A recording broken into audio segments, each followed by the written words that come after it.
জসপ্রীত বুমরা নামটা শুনলেই চোখের সামনে ভেসে ওঠে ভাঙা স্টাম্প, ব্যাটসম্যানদের অসহায় মুখ আর অবিশ্বাস্য সব ইয়র্কার।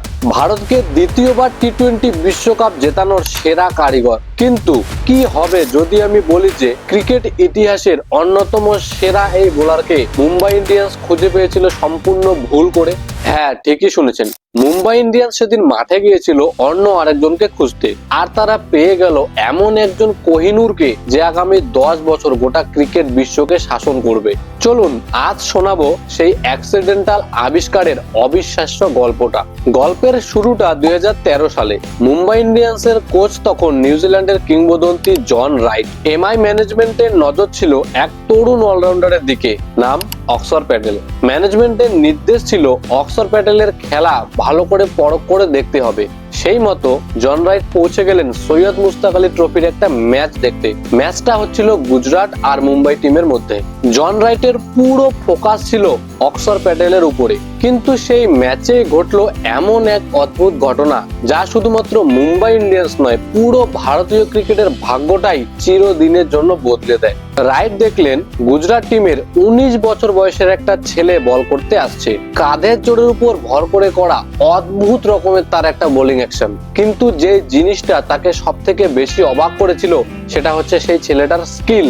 একের পর এক ইয়র্কার, নিখুঁত অব্যর্থ ইয়র্কার। একটা দুটো নয়, লাগাতার প্রায় 12টা ইয়র্কার করলো ছেলেটা। শুধু তাই নয়, ছেলেটার গতিও ছিল মারাত্মক। একটা বল তো এমন বাউন্স করলো যে বোলারের ফুটমার্কের উপরে পড়ে উইকেট কিপার পার্থিব প্যাটেলের মাথার উপর দিয়ে বাউন্ডারিতে চলে গেল। জন রাইট নিজের চোখকে বিশ্বাস করতে পারছিলেন না। কে এই ছেলে? অক্সর প্যাটেলকে তিনি প্রায় ভুলে গেলেন।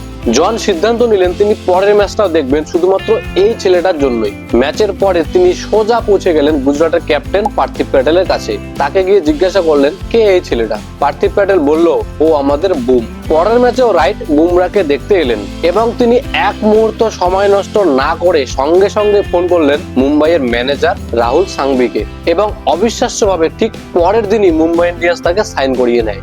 ভাবুন একবার, মাত্র 19 বছর বয়সী একটা ছেলে যার ফার্স্ট ক্লাস খেলার কোনো অভিজ্ঞতা নেই, আর এটা ছিল তার দ্বিতীয় টি-20 ম্যাচ। কিন্তু মজার ব্যাপার হলো যে পার্থিব প্যাটেল যখন প্রথম বুমরাকে বলে মুম্বাই ইন্ডিয়ান্স তার উপরে নজর রাখছে, তাকে দলে নিতে চায়, তখন বুমরা বিশ্বাসই করেনি। সে ভেবেছিল যে পার্থিব প্যাটেল তার সঙ্গে মজা করছে। কিন্তু কিছুদিন পরে মুম্বাই টিমের পক্ষ থেকে যখন তার কাছে সত্যি সত্যি ফোন কল এলো, তখন তার খুশির কোনো সীমানা ছিল না। কিন্তু জন রাইটের মনে তখন একটা প্রশ্ন ঘুরপাক খাচ্ছিল। তিনি যে প্লেয়ারটাকে খুঁজে আনলেন সে কি আদৌ তার যোগ্য? সে কি আদৌ একজন হিরে? এই প্রশ্নের উত্তর পাওয়ার জন্য তিনি নেটে সচিন টেন্ডুলকরের সামনে জসপ্রীত বুমরার হাতে বল ধরিয়ে দিলেন। ক্রিকেটের ঈশ্বর সচিন টেন্ডুলকর ব্যাট করছে আর তার সামনে বল করছে 19 বছর বয়সী অনামী এক বোলার। নেট প্র্যাকটিস শেষ হলো এবং সচিন টেন্ডুলকর নিজে জন রাইটের কাছে আসলেন এবং তাকে জিজ্ঞাসা করলেন যে কে এই বোলার। জন রাইট উত্তর দিল, ও হচ্ছে বুম। তারপরে সচিন টেন্ডুলকর যে কথাটা বললেন সেটা শুনে জন রাইট প্রায় আনন্দে লাফিয়ে উঠলেন।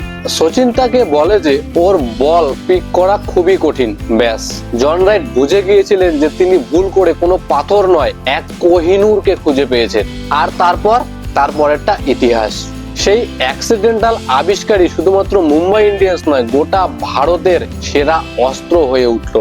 সেই ছেলেটাই আজকে বিশ্বের সেরা ফাস্ট বোলার জসপ্রীত বুমরা। জন রাইটের এই একটা ভুল মুম্বাই ইন্ডিয়ান্সকে শুধুমাত্র একজন প্লেয়ার দেয়নি, গোটা ভারতীয় ক্রিকেটকে এমন একজন বোলার দিয়েছে যে গোটা বিশ্বের তাবর তাবর ব্যাটসম্যানদের রাতের ঘুম কেড়ে নিয়েছে।